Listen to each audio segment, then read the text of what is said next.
I want to, if you don't mind, brothers and sisters, if you don't mind if I just talk to you today in addressing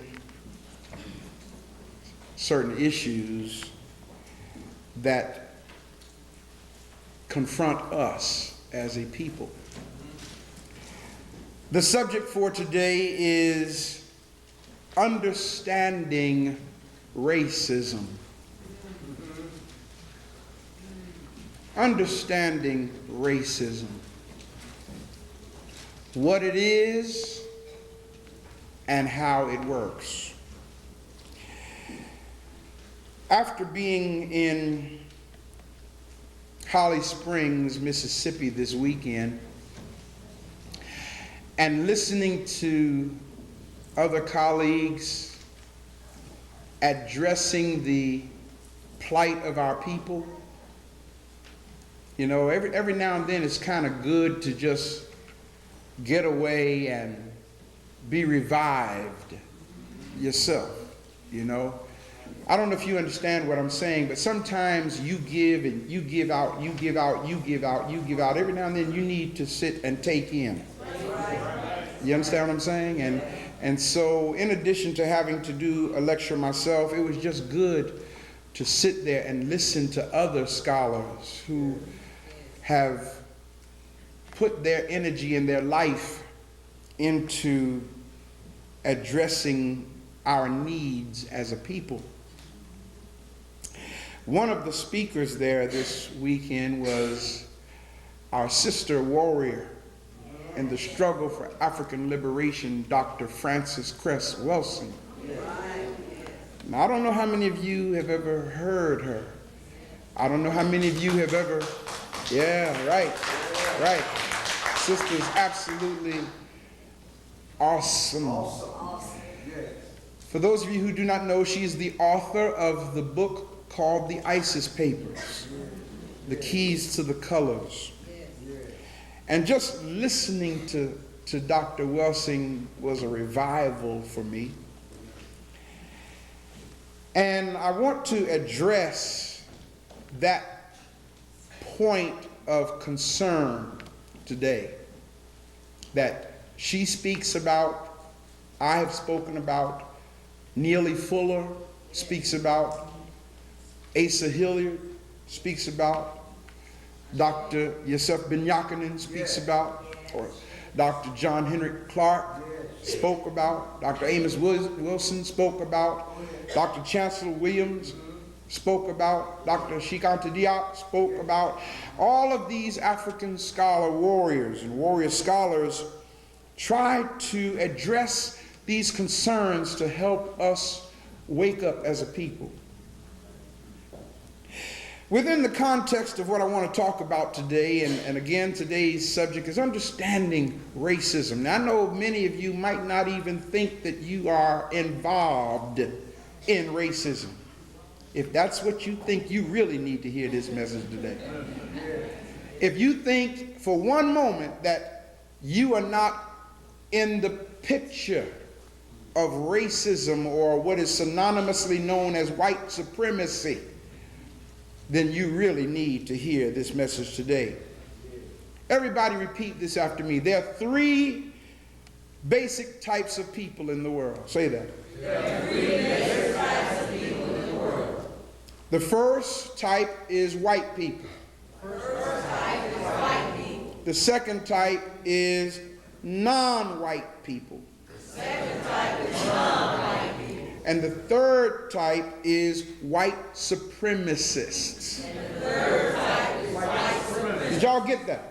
Yes. Out of these three classes or types, you have white people, non-white people, and white supremacists. So you'll be clear in our communication this morning, white people are people who classify themselves as white. And they have been classified as white. They've been accepted as white by other people who are classified as white. And they generally function as white. in all of the 9 major areas of people activity. Non-white people, so you follow me well now, understand this. Non-white people are people who have been classified as non-white and who generally function as non-white in their relationships with each other and with people classified as white in all of the 9 major areas of people activity. Then you have that third group, what we call white supremacists. White supremacists, or what I also call racists, are people who classify themselves as white and who generally function as white. But they practice racial subjugation based on white, non-white classifications against people classified as non-white in all 9 areas of people activity. So that you'll know what those 9 areas are, repeat them after me. Economics, education, entertainment, labor, law, politics, religion, sex, and war. Everything that happens in your life comes in one of those 9 areas. And you need to know how to deal with what's going on in the world around you in each of those 9 areas. I want to give you several points today in helping you to understand racism. The first thing we need to understand is the truth. Because see, if you don't know the truth, then the rest of your thesis, the rest of your understanding is all going to be wrong. So the first thing we need to understand is the truth. What is the truth about racism? What is the truth about white supremacy? What do you mean, Pastor Ray, when you say racism? Look at the person next to you and say, a black person cannot be a racist. A black person cannot be a racist. Please understand that. Now, a black person may be prejudiced. Yes. Anybody can be prejudiced. Anybody can be a bigot. Yes. But in order to be a racist, you have to have the power to subjugate another people of another color. Look at the person next to you and say, we don't have the power to hold anybody down but ourselves. Y'all with me on that? We can't stop the Arabs. We can't hold down the Chinese. And we sure enough ain't holding no white folk down. Okay? But yet we have been subjugated or suppressed or oppressed by white supremacy.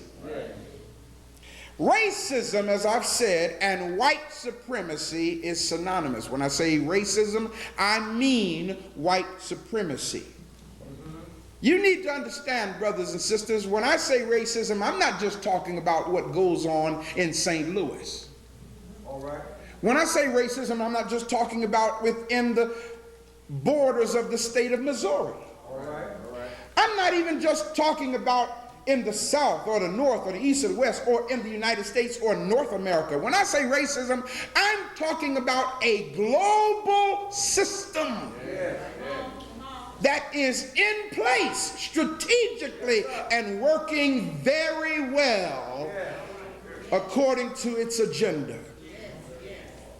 Racism is a global system of behavior among persons who classify themselves as white, whether consciously or subconsciously. Everybody repeat this after me. The objective of racism is white genetic survival on planet Earth. Did y'all hear me? Please understand, people, when we see racists don't hate you. It's not about hate. It's not about not liking black people. Now, believe me, there are some white folk who don't like black people, but that's not what racism is about. That's internal confusion on that person's part. I'm talking about a system that is in place for a particular purpose. Now, why does this exist? You must understand, brothers and sisters, that white genes are in danger of being annihilated. I don't care how you try to deal with it, when you mix a colored person, whether they're black, brown, red, or yellow, with a person who is classified as white, when they have a baby, that baby is coming out colored. That's what we're dealing with here. It's called, see, you got to understand, white genes are recessive. Can I speak scientific with y'all for a moment here? White genes are recessive. Black genes are dominant. It's not our fault. Don't blame us. That's how God made us. That's what that's about. So you got to understand, y'all, there's a little piece of land on the planet. It's a very tiny, small piece of land called Europe. Very small piece of land north of Africa called Europe. Yes, sir. And the inhabitants of Europe make up less than 10% of the world population. Y'all following this thing? See, in the 12th, 13th, 14th, 15th centuries, when the Europeans, when Columbus and them got lost, got me? When they got lost and landed in every port they went to, guess what they saw? They saw colored folk.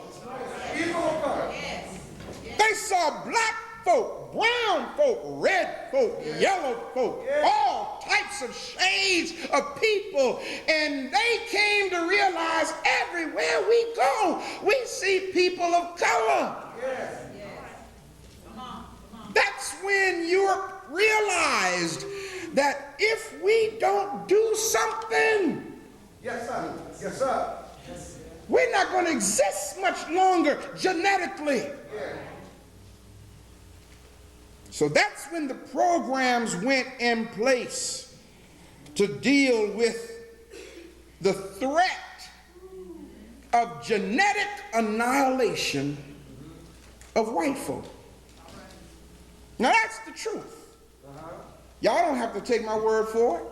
Look around you and see by way of what you've seen, or go try an experiment. Go get some white anything and put some color in it and tell me what happened. Y'all understand what I'm saying? That's because black, all colors come from black. That's scientifically fact. No color comes from white because white is recessive. Now, that understanding, the next thing you need to do is, what are you going to do about the truth that you understand? Everybody repeat this with me. This is Neely Fuller's phrase. Unless you understand white supremacy, and of course I do mean racism when I say that, what it is and how it works, everything else you understand will only confuse you. Did I lose y'all? No, sir. You must, brothers and sisters, see, for example, yesterday I had a young lady come and challenge a point that I had made in my lecture. She wanted to know, what difference does it make if Jesus is white? That's what she wanted to know. And I said, sweetheart, you missed the whole point because you're not looking through the lens of white supremacy. Once you look through the lens of white supremacy, you'll see why they would take a character who's supposed to be out of Africa and make him white.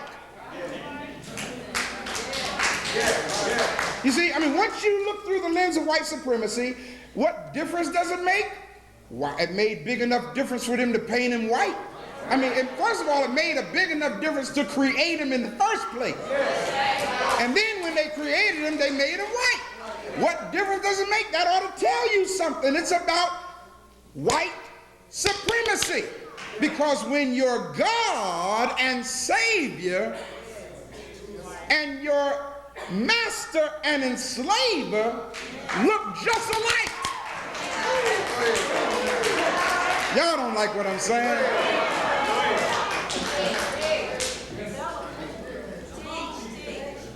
As I said, brothers and sisters, racism is a system. It's a global system. It's not just confined here to St. Louis. All right, sir. Everything that is done in society, everything that is done in economics, everything that is done in education, everything that is done in the area of entertainment, everything that is done in labor, everything that is done in the area of law, everything that is done in the area of politics, everything that is done in the area of religion, everything that's done in the area of sex, and everything that's done in the area of war is to foster and promote white supremacy. Y'all think I'm playing? Why y'all think the most highest paid athlete in the history of the world, named Tiger Woods, done went and made his hair blonde? Oh, y'all didn't know that? Tiger Woods is now blonde. Y'all didn't know that? Why do you think, brothers and sisters? Well, y'all know he's.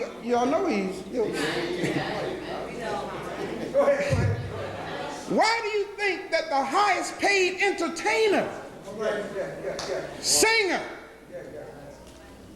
has now become a white boy? Come on, y'all, think.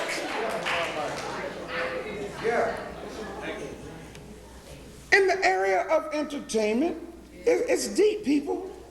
Who was the football player, basketball player they had him dress up in a wedding dress? Oh, y'all know this, huh? They ain't putting no white athlete in no wedding dress. Think, people. Everything. It's about white supremacy. The April 9th, 1991 issue of Time magazine, the front cover read these words: "What will happen when whites are no longer the majority in America?" That's a concern for them. Yes, it is. Serious concern. Yes, it is. Let me show you how deep this thing goes, brothers and sisters. And I hope I make sense to you in this. Y'all don't mind if I talk like this, right? Come on, I'm a little tired today. I don't really feel like hollering too much, okay? Now, I might get carried away, you know. There's this thing called the male genitals. Come on now. The male genitals is the symbol of white supremacy, in case y'all didn't know it. Now, I'm going to tell you why I say that. Everybody repeat this after me. Only the male, has the power, to impose sexual intercourse.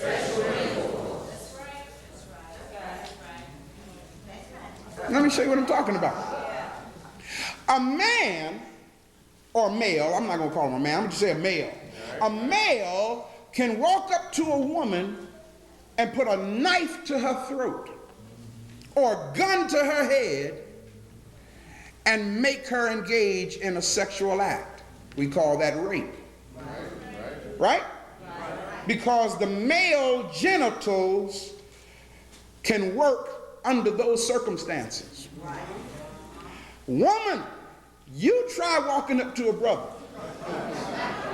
and put a gun to his head and say, have sex with me. Ain't nothing happening, Sister Jones. You try putting a knife to a man's throat and say, if you don't have sex with me, I'm going to cut your throat. You know why that ain't going to happen? Because fear and erection cannot coexist. Y'all hear what I'm saying? So therefore, the male is the only person who has the power to impose sexual intercourse, whether it's wanted or not. That means that the male genitals is a weapon. Black males, you need to understand that. When they say he's considered armed and dangerous, that's what they're talking about. You don't even have to have a gun.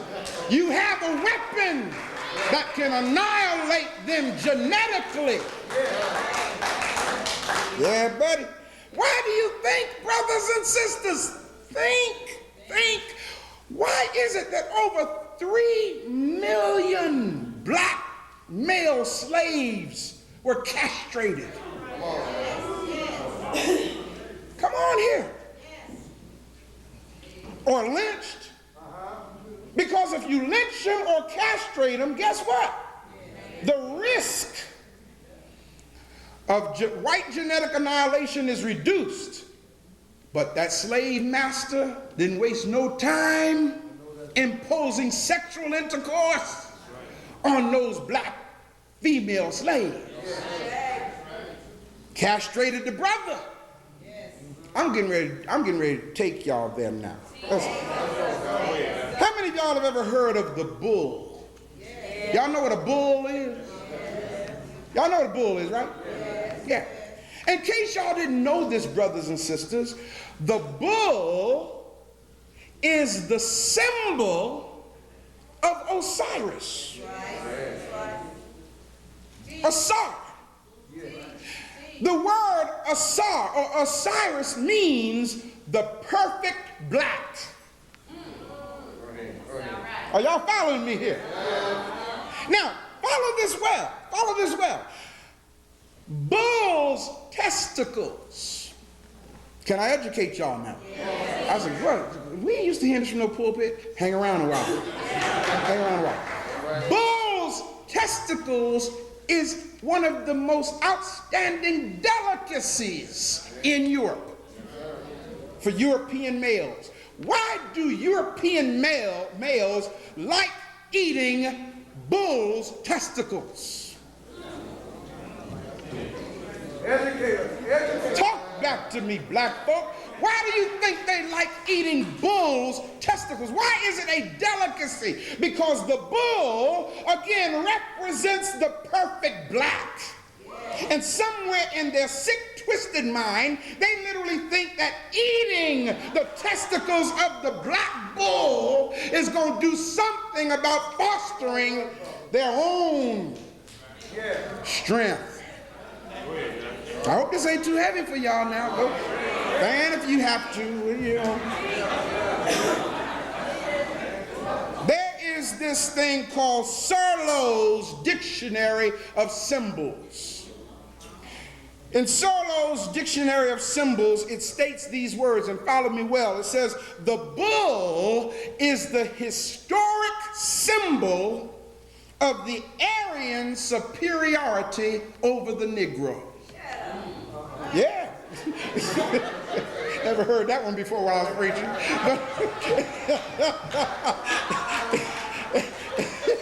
I've heard, help him, Lord. I heard it.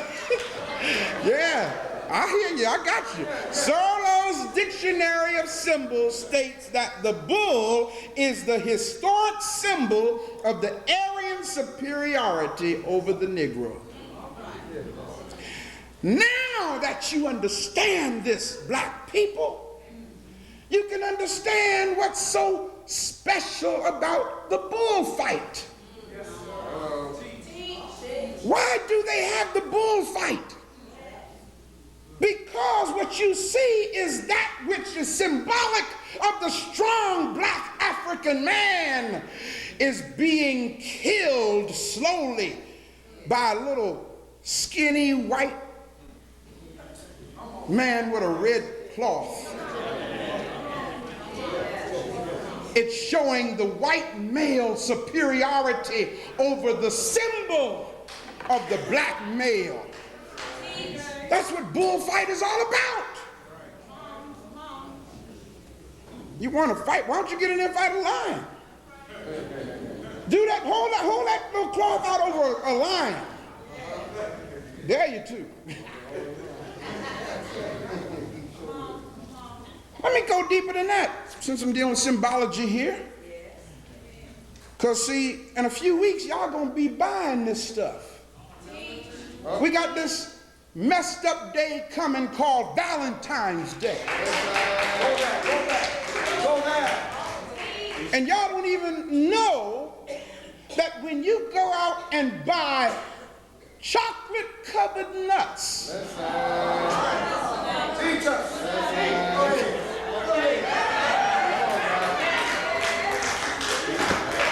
that's what this is about, people. Eating chocolate covered nuts. That's what Valentine's Day is all about. It is chocolate, y'all. Chocolate candy. And it's really awesome because those who classify themselves as white have an obsession and a need to absorb things that are dark.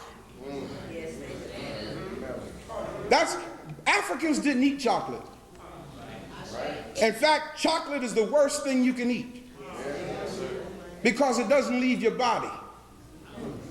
Chocolate, you have to literally remove it from your body with a high fiber type laxative because it literally adheres to your intestinal lining. Chocolate just doesn't, it wasn't made for our bodies, and Africans didn't eat chocolate.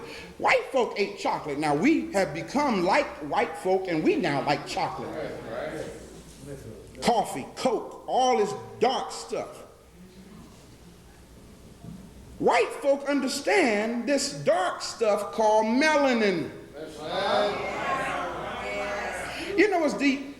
Can I refer to your example, Linda, with what she shared with us the other day? The other day, Linda came in our 9 o'clock session, and she was telling me how it was a white minister, you said, right?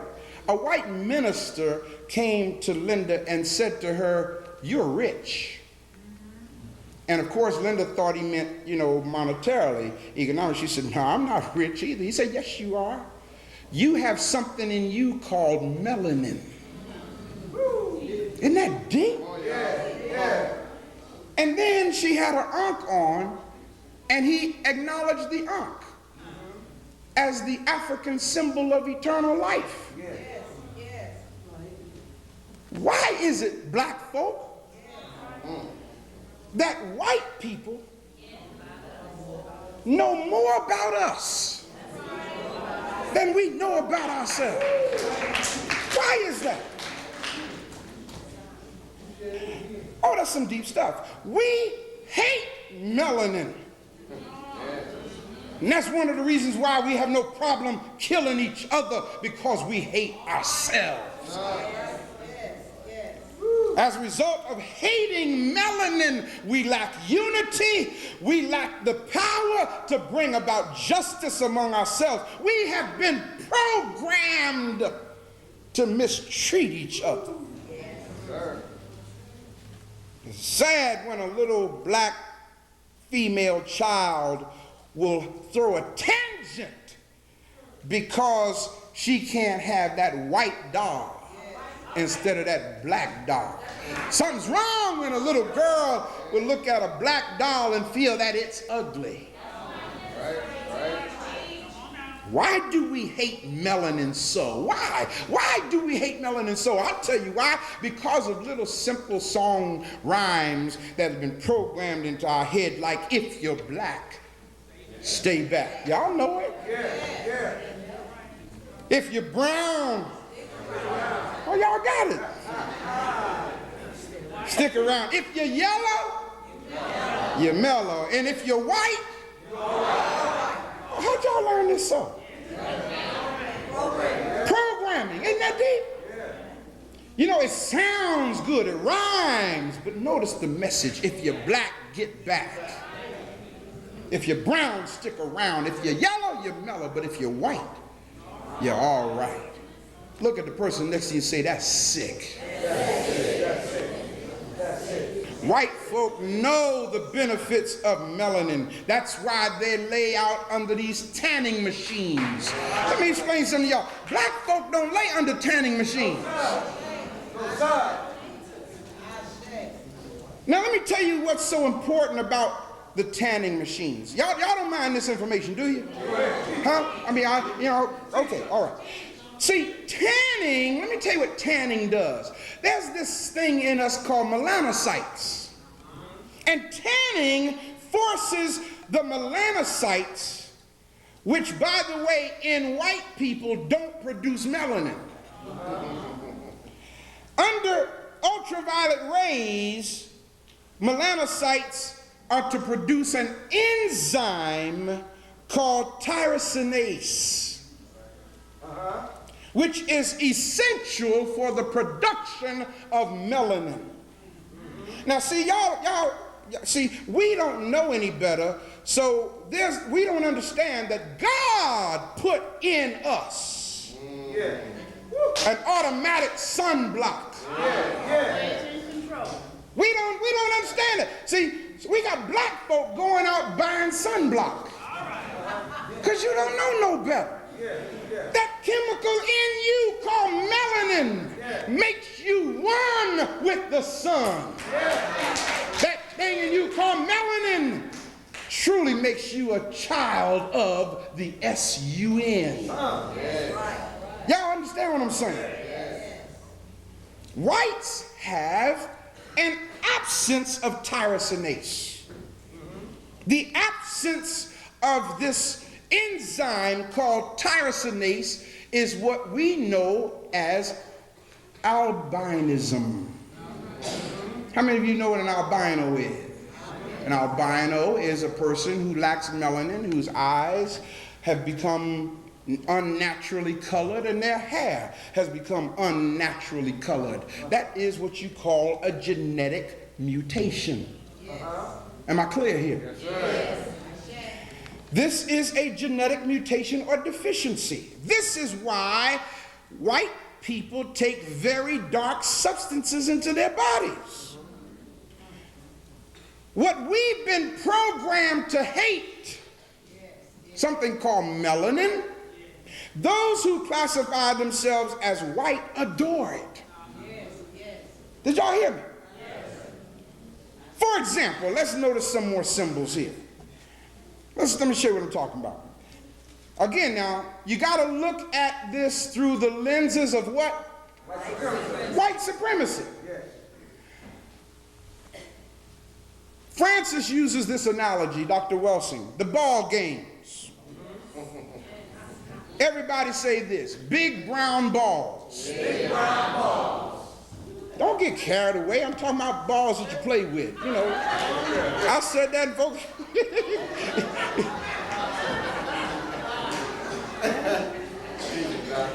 Let me tell you what the big brown balls are. First one is called football. Isn't it ironic that the big brown balls denote powerful men? The football player. Look how massive he is and how built he is and how powerful he is. Well, isn't it ironic, brothers and sisters, that the whole object of football is to get this big brown ball through two white legs at the end of the field? Can I tell it like it is? I told you people, you gotta look at it through the eyes of white supremacy. Why is it that the ball is brown and the legs at the end of the field are white? Can I give you another one? Yes, sir. Another big brown ball, basketball. Hold on. The whole object is to get this big brown ball into this white hole called a net.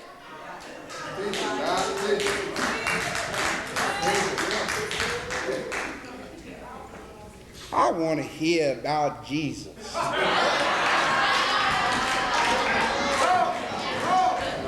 Go down the street. That's why you're not liberated now. You've been hearing the same thing all your life. Look at the person next to you and say, it's time for change.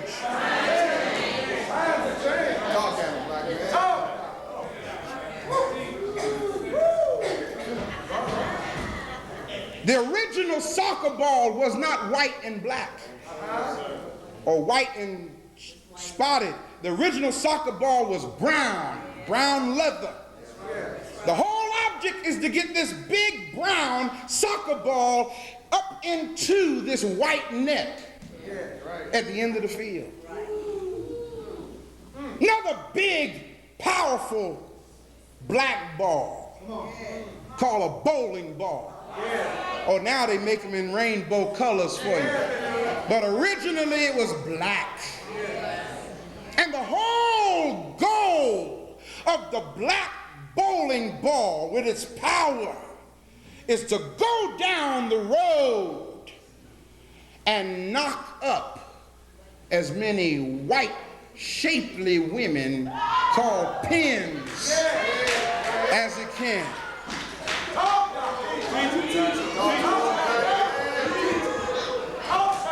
Y'all see this thing? Another big brown ball that white men appreciate called the medicine ball. Yes, sir. That they throw at each other, these white men, and they catch this big ball so it'll make a man out of them. Those are the big brown balls. Then you got the little white balls. All right. Talk about it. Talk about it. Y'all with me? I ain't getting too hot now. I'm talking about balls you play with here, y'all. All right. But see, you don't see the symbology of it. It's not about a game or sport. They telling you something. Little white ball called a ping pong ball. Little tiny white ball. And used on the original ping pong paddle, and now they're all colored paddles. White ball making contact with colored paddles. Another little white ball called tennis. See, y'all don't understand the originality of all this. The original tennis nets, rackets were black threaded. And this white ball's object was to make contact with this black threaded racket. Another little white ball called a golf ball. The whole object of the game is to get this little white ball into a black hole of Mother Earth. Y'all hearing this? Baseball, little white ball.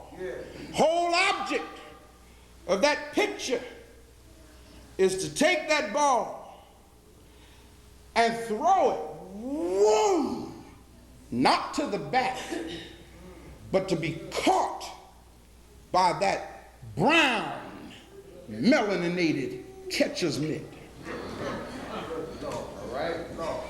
Look at somebody next to you and say, I'm starting to see what he's talking about here. You got to see through the eyes of white supremacy. There's another little white ball called the cue ball. Y'all following me now? This little white ball called a cue ball, it represents world domination. Because the pool table is green, which represents the planet. And all of the other balls are different colors, which represents other nationalities. Is this making sense to y'all? And the whole object of the game is to conquer or remove the other colored balls off the table, but it doesn't win the game until that white ball knocks that black ball into that hole. I got a suggestion. Let's make the 8 ball the cue ball and win the game by knocking the cue ball, which is white, off the planet. Oh, somebody didn't like that one.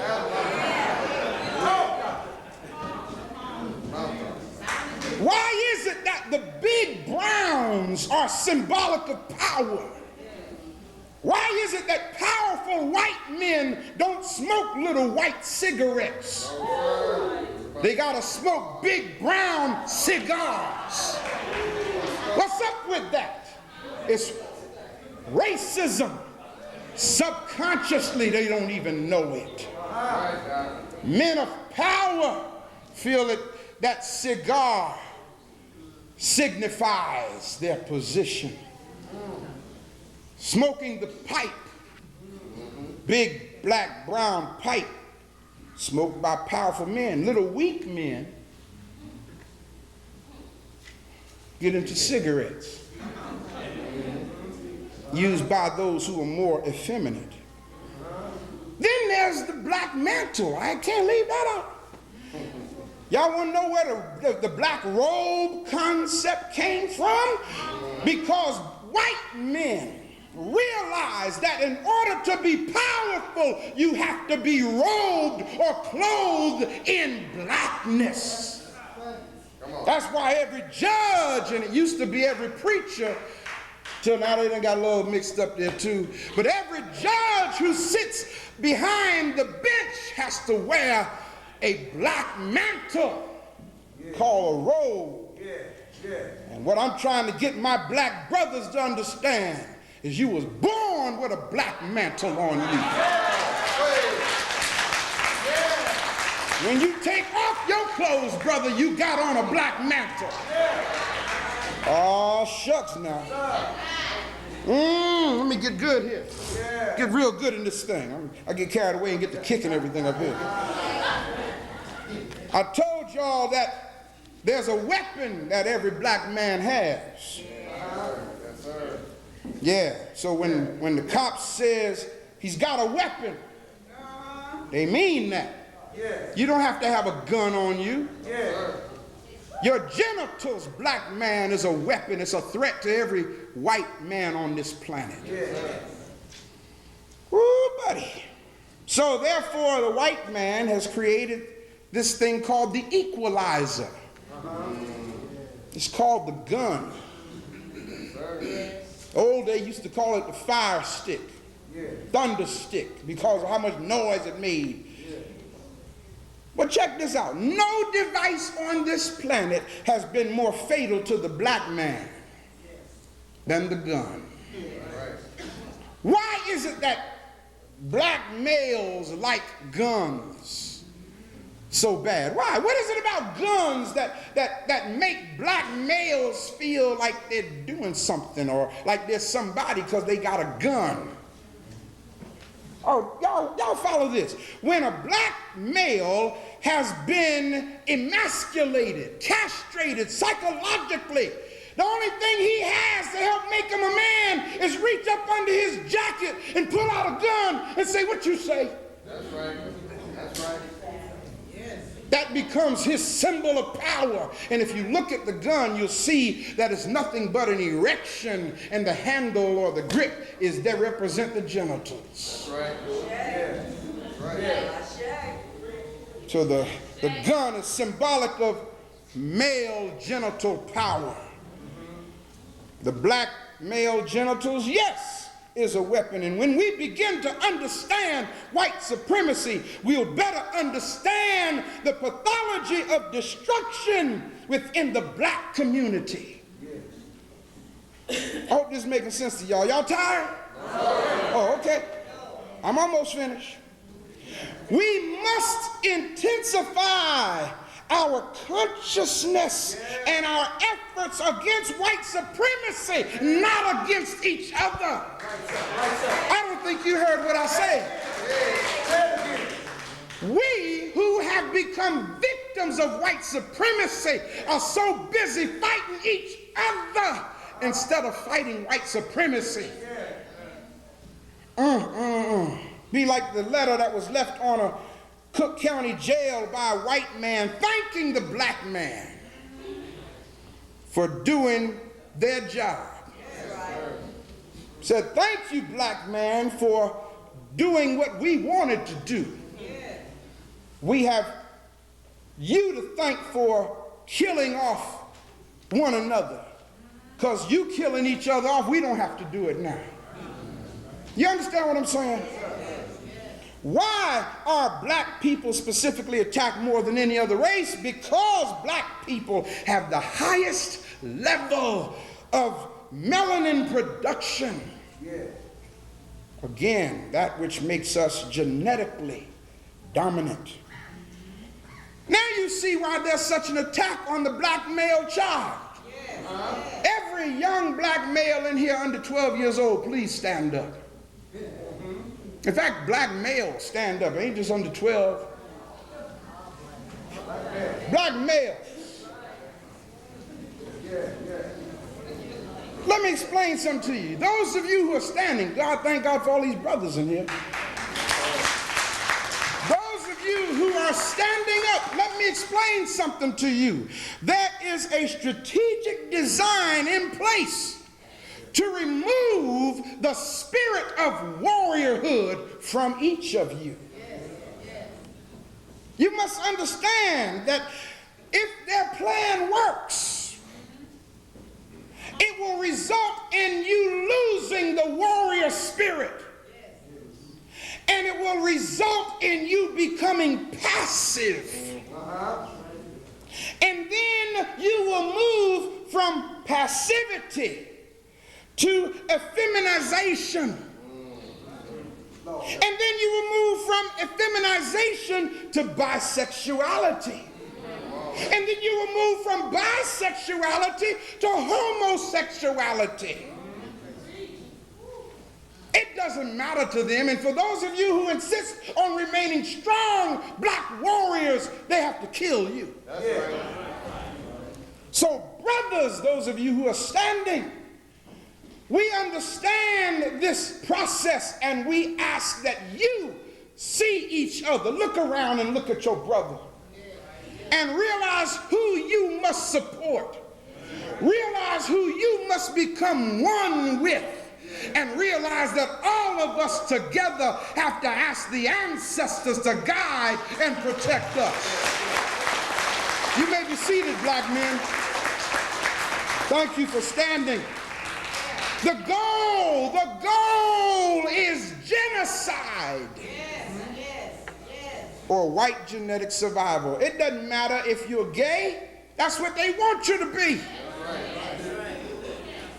Black man, when you reach the point of not wanting a black woman,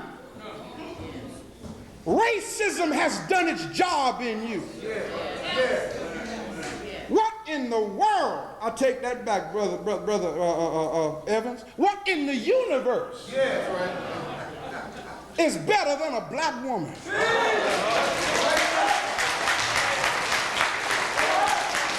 Can I get a witness?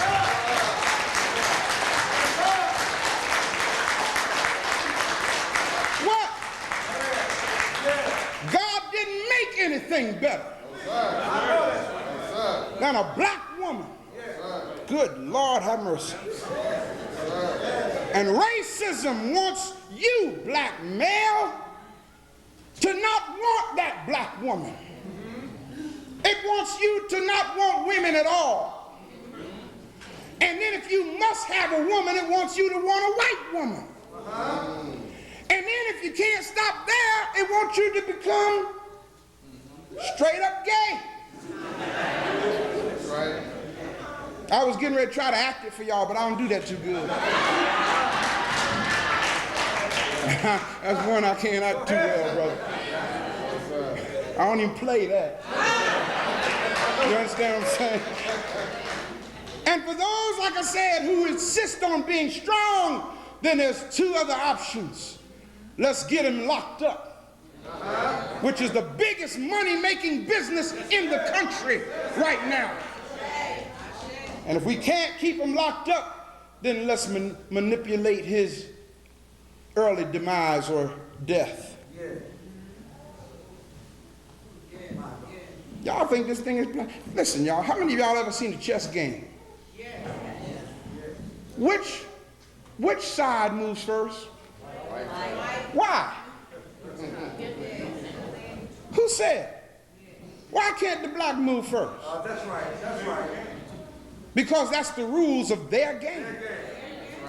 White must move first because white is the offensive. Let me give some solutions. How do we stop racism? Do you stop racism by saying, I listen to Pastor Hagins and I'm ready to go out here and bust some heads? No, that is not how you address racism. I listen to Pastor Hagins, you wait till I see one of them. I'm like, no, that's not how you address racism. The only way, repeat this, the only way to address racism and stop it is to be aware of how it works. That's how you stop racism. If we see it for what it is, racism will become paralyzed. And as a result of being paralyzed, it will end up being powerless. Racism is powerful, y'all, because we play into the hands of it. Those who know that there's no such thing as a white Jesus will let you know that we did this for y'all. We created this so that through psychoengineering, you would see your Savior and your oppressor as one and the same. Thereby, it will be hard for you to retaliate against us who have oppressed you, because every time you see us, you see your Savior. That's the power of the mind. We must appropriate the 7 principles of Kwanzaa, which we just celebrated, and we need to do it all year long. Unity. Come together, people. Have a sense of purpose, people. Be creative and define for yourself who and what you are, instead of letting those who don't even like us define who and what we are. We must have faith in each other. We must have self-determination. Look at the person next to you and say, we got to get up and get busy. And don't give up. Determination. We must have collective responsibility.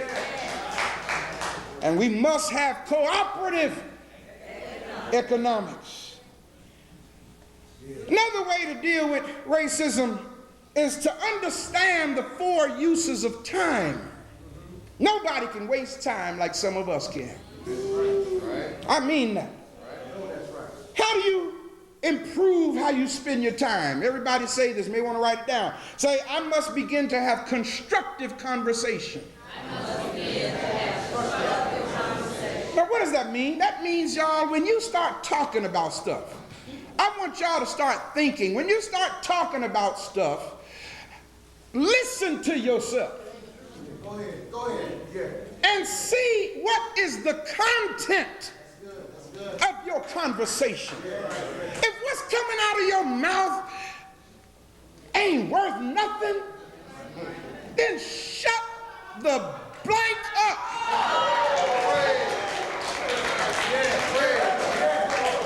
That's what's hurting us. We spend more time running our mouth about junk. Some of you got the ministry of running your mouth about junk. You listening to? Yes, okay. Some of us got, I'm not saying that you do that, Doc, but when you hollered that I was talking, that's why some of us got the ministry of running your mouth about junk. Number 2, you must have constructive activity. Do things that bring positive results. Number 3, I'm getting ready to smack somebody now. These last 2 points, I know it's getting ready to hit us kind of hard, but I got to tell it. The 3rd thing is we must develop sufficient eating and sleeping habits. Look at the person next to you and say, you don't need to eat more than once a day. Now, I know somebody don't agree with that. Child, he ain't talking to me, honey. I got to have me 3 squares a day. Let me share something with you, brothers and sisters.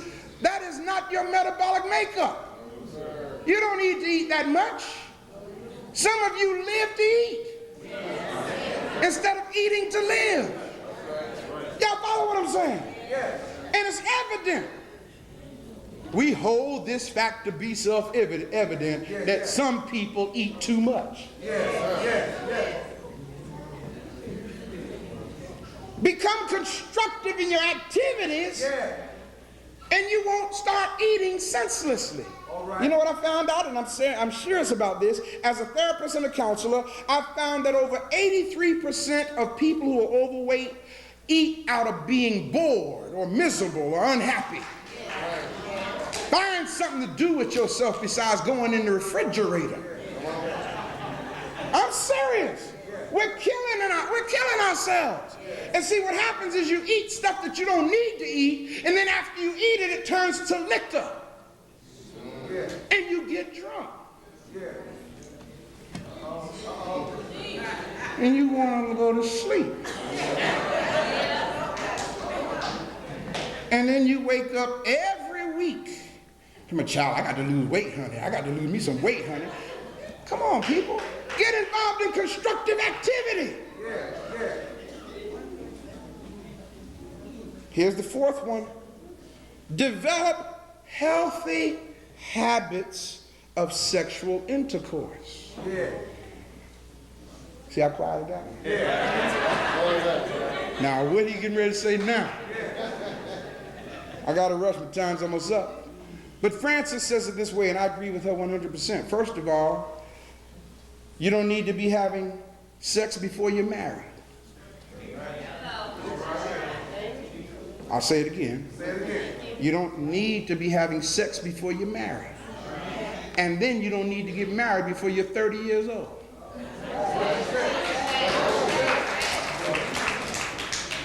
But what I'm going to do all that time? Go to school. Prepare yourself for this war of our liberation. That's what I'm saying, y'all. We got parents who are children. How are we going to liberate ourselves? Okay, I'm move on, 'cause I can see y'all now. Y'all say, I can actually feel y'all's vibe. Please move on and get away from that point.